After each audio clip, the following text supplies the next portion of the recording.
So what we'll do, if you stand in front of the ball, and just sit back down with the ball there.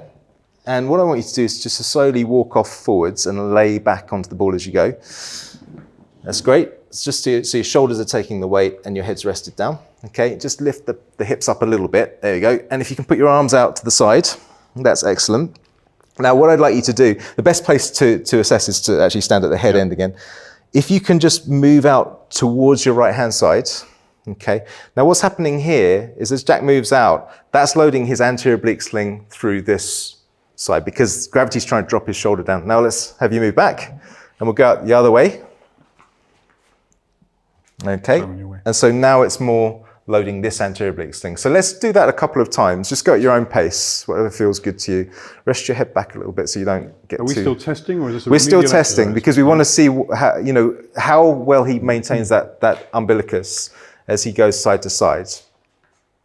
But also this tests the posterior oblique sling because what's happening here is as Jack moves off to this side, his left glute and his right lats are involved in pushing backwards. And here his right glute and his left lat, okay?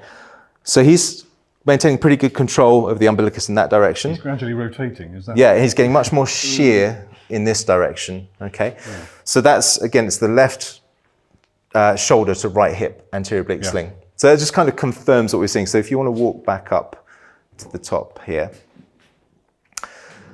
So, you know, we can also look at what's going on at the pelvis. Is he dropping through one hip more than the other? And that tells us if this posterior oblique sling is contributing as well, which I didn't particularly see there, but I think possibly there was a bit as he went off to this side.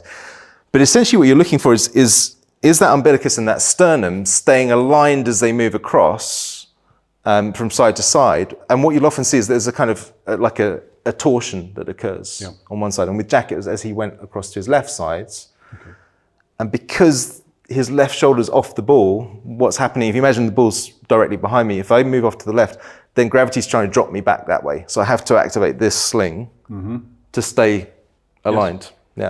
So that's the one. So both of those tests are, you know, consistent with each other, that there's something that needs working on in that left shoulder, right hip anterior oblique sling.